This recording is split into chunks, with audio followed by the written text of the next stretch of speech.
తల్లులందరికీ ఒక ప్రాముఖ్యమైన సందేశం ఏంటంటే, మన పిల్లల కొరకు వారు నష్టపోకముందే, వారు ఇబ్బందుల్లో పడకముందే, before they end up in trouble, before they spoil their lives, మనం వారి కొరకు ప్రార్థన, మనం వారి కొరకు కన్నీరు కార్చవలసిన వారంగా ఉంటున్నాం.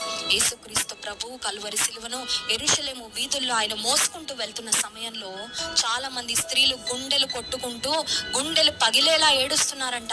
మమ్మల్ని ఇంతగా ప్రేమించిన యేసు ప్రభువును ఇంతగా చిత్రహింసలు పెడుతున్నారే, ఆయన మరి ముఖము నుండి, ఆయన దేహము నుండి రక్తము స్రవిస్తున్న సమయంలో ఆయన పడుతున్న శ్రమను చూస్తున్న స్త్రీలు గుండెలు పగిలేలా ఏడుస్తుంటే యేసు ప్రభు ఏడవద్దని చెప్పలేదండి. ఎవరైనా ఏడుస్తుంటే మనం ఏం చెప్తామండి? చాలా మంది కుటుంబస్తులు, మరి మాకు తెలిసిన వారు కానీ వారి కుటుంబస్తులు బంధువులు పోగొట్టుకున్నప్పుడు వారిని ఆదరించడానికి మరి ఫోన్ చేసి మాట్లాడుతున్నప్పుడు, వారి గృహానికి వెళ్తున్నప్పుడు వారు ఏడుస్తూ ఉంటారు. మరి ఎవరైనా ఏడుస్తుంటే ఆబ్వియస్గా మనం చెప్పే మాట ఏంటంటే, దయచేసి ఏడవకండి, దయచేసి ఏడవకండి అని మనం ఆదరించడానికి ప్రయత్నం చేస్తుంటాం. అయితే జీసస్ రెస్పాన్స్ వాస్ డిఫరెంట్. యేసు ప్రభు ఏడుస్తున్న ఆ యెరూషలేము కుమార్తెలను చూసి he did not say stop crying, ఏడవద్దు అని చెప్పలేదు. కానీ నా కోసం ఏడవద్దు, but cry for something else. నా కోసం ఏడవద్దు, బట్ ఇంకో కారణం ఉంది, దాని కొరకు ఏడవండి అని అంటూ లూకాసు వార్త 23వ అధ్యాయము 28వ వచనంలో ఆ మాటను మనం గమనించవచ్చు. యేసు వారి వైపు తిరిగి, యెరూషలేము కుమార్తెలారా, నా నిమిత్తము ఏడవకుడి, మీ నిమిత్తమును మీ పిల్లల నిమిత్తమును ఏడుడి. Even if you cry for me, nothing's going to stop. మీరు ఏడ్చినంత మాత్రం నేను సిలువను ఎక్కకుండా ఆగనుగా. నేను ఈ లోకానికి ఎందుకు వచ్చానో, ఏ బలియాగము చేసి సమస్త మానవాళిని వారి పాపము నుండి రక్షించాలనుకున్నాను, I'm going to do it. I'm going to face this pain and death anyhow. ఎలాగైనా ఈ శిలువ మరణాన్ని నేను భరిస్తాను, ఎందుకంటే మిమ్మల్ని అందరినీ ప్రేమిస్తున్నాను కనుక. అయితే మీ కన్నీళ్ళు నా కోసం కార్చొద్దు, but cry for something else.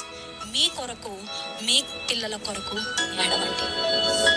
కొన్నిసార్లు కన్నీరు కార్చాలంటే కన్నీరు రాదు కొంతమంది కదండి. కొంతమంది ఊరికే ఏడ్చేస్తూ ఉంటారు. భర్త పట్టు చీర కొనలేదని ఏడ్చేస్తూ ఉంటారు, పక్కవారు ఇల్లు కట్టుకుంటే ఏడ్చేస్తూ ఉంటారు, పక్కవారు కారు కొనుక్కుంటే ఏడ్చేస్తూ ఉంటారు, పక్కవారు బాగుపడిపోతుంటే ఏడ్చేస్తూ ఉంటారు. కానీ దేవుని సన్నిధిలో మాత్రం చాలా మంది స్త్రీలకు కన్నీరు రాదు. కొంతమంది భర్త తిట్టగానే ఏడ్చేస్తుంటారు, అత్తగారు తిట్టగానే ఏడ్చేస్తుంటారు, కానీ దేవుని సన్నిధిలో మాత్రం కన్నీరు కార్చే అనుభవం చాలా మందికి ఉండదు.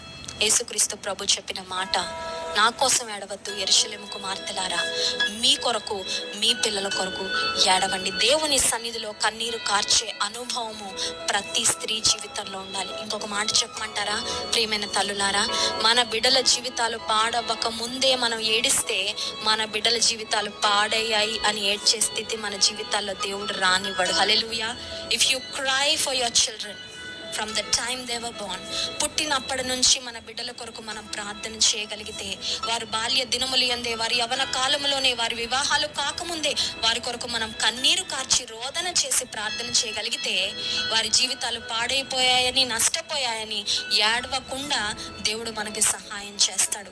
దేవుని వాక్యంలో మనం చూస్తే 56వ కీర్తన 8వ వచనంలో ఒక చక్కని మాట వ్రాయబడింది. చూద్దాం, చూడండి.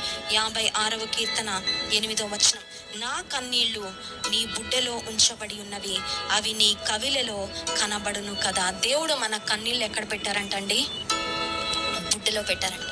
కొంతమంది కన్నీరు కారుస్తారు, అవి పోలియో డ్రాప్స్ లా ఉంటాయి అన్నమాట. అంటే అలా 2 చుక్కలు కారుస్తారు అంతే.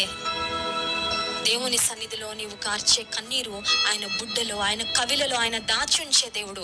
ఒక్క దినాన నీవు కార్చిన కన్నీటికి, నీ కన్నీటి ప్రార్థనకు దేవుడు గొప్ప జవాబును, గొప్ప ప్రతిఫలాన్ని ఇవ్వబోతున్నాడు.